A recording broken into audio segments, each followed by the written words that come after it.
Transition period में हरा चारा मना किया जाता है, उसी कारण जो कि कंट्रोल के बाहर हो जाएगा और आने वाले समय में फिर पशु वो फिर अडर बिल्कुल से खड़ा कर ले जाएगा। ये भी प्रॉब्लम देखें डेयरी में जीरो नहीं होती है ना, कभी ऐसा नहीं होता कि आप बहुत अच्छी गाड़ी चलाएंगे तो एक्सीडेंट नहीं होगा, ये बहुत अच्छी गाड़ी चलाते ही नहीं लड़ेंगे, कभी भी ऐसा कभी नहीं होता है। आप दूध के आगे आगे मत दौड़िए कि दूध दे रहा है 20 लीटर और आप दे रहे हैं 40 लीटर के बराबर फीड, ये आपको नहीं करना है।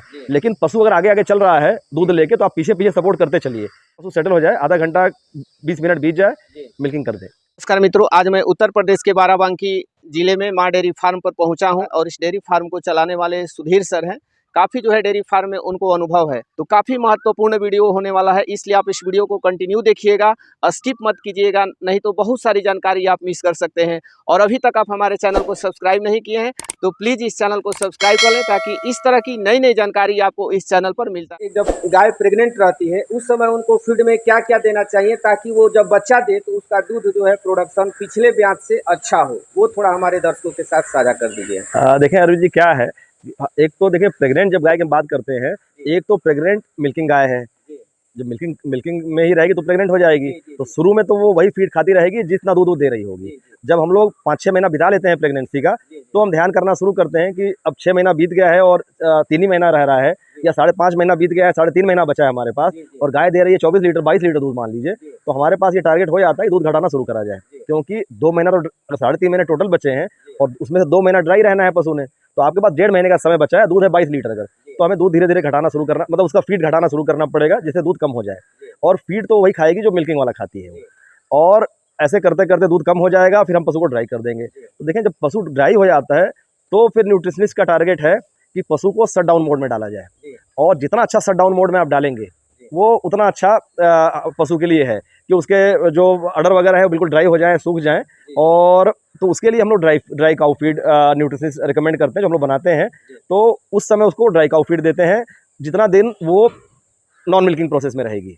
और जब उसके डिलीवरी में केवल 1 महीना रह जाएगा या 25 दिन 1 महीना रह जाएगा, तो हम लोग उसको फिर उसको अच्छे फीड पे ले आते हैं, ट्रांजिशन फीड जो की है। ट्रांजिशन का मतलब है, एक बार मैं और कहना चाहूँगा, हमारे ज़्यादातर मित्र मैं देख रहा हूँ ट्रांजैक्शन फीड कह रहे हैं, ट्रांजैक्शन नहीं है वो, ट्रांजिशन फीड है। ट्रांजिशन का मतलब बदलाव वाला समय, तो अब बदलाव का समय आ गया है, अब बदलाव के लिए हम ट्रांजिशन फीड दे रहे हैं।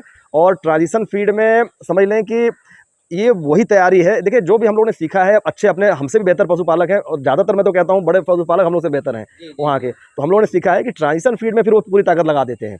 अंतिम 1 महीना रह जाएगा तो जैसे हम लोग क्या करते हैं, हम लोग यहाँ ढंग से फीडिंग, मतलब ट्रांजिशन में सोचते हैं अभी दूध नहीं दे रही है, अभी काम चलेगा, लेकिन वो फार्मर जो है ट्रांजिशन में समझ लीजिए ले आते हैं पशु को पूरी ताकत में, आप 5 किलो फीड दे रहे हैं, ढंग का साइलेज दे रहे हैं।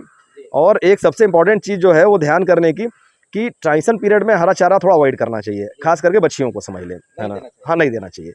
ट्रांजिशन पीरियड में हरा चारा मना किया जाता है, उसी कारण से मना किया जाता है जिस कारण से आप सोडा वगैरह नहीं डालते हैं। सोडा में जो जैसे सोडियम क्लोराइड हुआ, तो जो सोडियम का जो पॉजिटिव आयन है वो नहीं देना है आपको, वैसे ही हरे चारे में पोटेशियम होता है, उसको भी अवॉइड करना है, तो हरा चारा नहीं डालेंगे। क्या होता है कि वो एक टेक्निकल चीज़ है, वो डिकैड बैलेंसिंग वगैरह का कॉन्सेप्ट है, जो कि थोड़ा कॉम्प्लिकेटेड टाइप का है।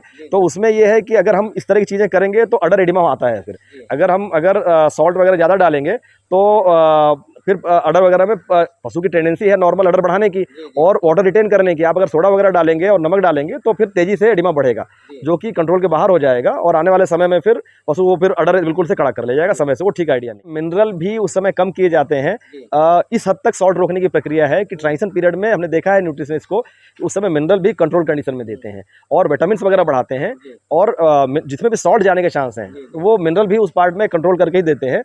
ये सब कुछ ऐसी टेक्निकलिटी है कि ये न्यूट्रिशनिस्ट के ऊपर छोड़ना है हमें, समझ लें। जो सधे हुए न्यूट्रिशनिस्ट होने चाहिए, जो कि ये जिन पे आप विश्वास कर सकें। तो हमने देखा है फॉर्मूले में कि मिनरल भी कम करके देते हैं, ट्रेस मिनरल वगैरह देते हैं बढ़ा के, वो कि चीज़ें पूरी हो जाएं और पशु को सॉल्ट रिटेंशन का प्रॉब्लम ना आवे, सॉल्ट के इंटेक का प्रॉब्लम ना आवे। उसमें फीड ही होता है, आप जितना अच्छा ट्रांजिशन करेंगे वो प्रॉब्लम उतनी कम होती जाएगी। कोई भी प्रॉब्लम देखें डेयरी में जीरो नहीं होती है ना, कभी ऐसा नहीं होता कि आप बहुत अच्छी गाड़ी चलाएंगे तो एक्सीडेंट नहीं होगा, ये बहुत अच्छी गाड़ी चलाते ही नहीं लड़ेंगे, कभी भी ऐसा कभी नहीं होता है। लेकिन ये है कि अच्छी गाड़ी चलाएंगे तो कम लड़ेंगे, नहीं चांसेस घट जाएंगे एकदम आपके। सावधानी से चलाएंगे, अच्छा फीड खिलाएंगे, अच्छा ट्रांजिशन फीड खिलाएंगे। अच्छे ट्रांजिशन फीड की जिम्मेदारी है कि आपके इन सब चीज़ों को घटाए वो और कम से कम कर दे फार्म पे। बिल्कुल नहीं, वो बिल्कुल अच्छी आइडिया नहीं है, क्योंकि घी तेल से रूमेन डिस्टर्ब होता है। जब भी न्यूट्रिशनिस्ट को देना होता है तो बाईपास फैट देते हैं कि रूमेन बाईपास हो जाए। रूमेन में घी तेल जाके पूरी गंद मचाता है और चीज़ों को डिस्टर्ब करता है, तो घी तेल हमेशा न्यूट्रिशनिस्ट अवॉइड करना चाहते हैं। बिल्कुल। बच्चा देने के बाद सर तो तुरंत आप फीड जो है देना शुरू करना चाहिए या कैसे देना बिल्कुल, चाहिए? ये वो बहुत बिल्कुल ये बहुत इंपॉर्टेंट जिक्र आपने किया। जी। देखें, एक हमारी पुरानी ट्रेडिशनल मान्यता थी कि शुरू में अनाज मत दो। अभी बहुत से मतलब इंक्लूडिंग हरियाणा, पंजाब में बहुत से ट्रेडिशनल फार्मर जो हैं, जो मतलब जो सही ट्रैक कह नहीं पकड़ पाए हैं, वो अभी भी जिक्र कर जाते हैं कि थोड़ा रुक के अनाज दीजिए। जी, जी, और जो अच्छे जितने बड़े फार्मर हैं, बिल्कुल ये गलत आइडिया है। आपका पशु 40 लीटर का है और 10 दिन में वो 28-30 लीटर पार करना शुरू कर देता है। जी, जी, आप अगर 10 दिन अनाज नहीं देंगे तो पशु टूट के खत्म हो चुका होगा, फिर जी। आगे कुछ बचेगा नहीं आपको करने के लिए। तो इमीडिएट फीड देते हैं।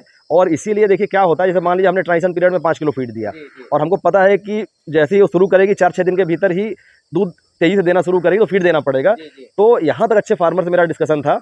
उनका कहना था कि हम डिलीवरी के 2-4 दिन पहले से ही 5 किलो के ऊपर ड्रॉप ड्रेसिंग शुरू कर देते हैं, 1 किलो बढ़ा के, जी, जी, कि खाने की आदत बने पशु को। जी, खाएगा तो ही चलेगा। आप दूध के आगे आगे मत दौड़िए जी, कि दूध दे रहा है 20 लीटर और आप दे रहे हैं 40 लीटर के बराबर फीड, ये आपको नहीं करना है। जी, लेकिन पशु अगर आगे आगे चल रहा है दूध लेके, तो आप पीछे पीछे सपोर्ट करते चलिए। अनाज नहीं बढ़ाएंगे तो पशु टूट जाएगा। फिर आप वो एक बार टूट जाएगा तो फिर कवर करना मिल्किंग पीरियड में बहुत मुश्किल है शुरू में। फिर समझ लीजिए झेर का इंतजार करने का कोई मतलब नहीं है। हो सकता है पशु 8 घंटा झेर नहीं गिराने वाला हो, जी, तो आप देखें, आपका पशु कीमती है और जो बच्चा पैदा हुआ है वो उससे भी ज़्यादा कीमती है। जी, वो अगले जनरेशन का बच्चा है, उसका भी ध्यान करना है। वैसे भी वो साइंस ये नहीं कहता कि आप झेर का इंतजार करिए। जी, आप देखिए क्या होता है, बल्कि मदद ही करता है।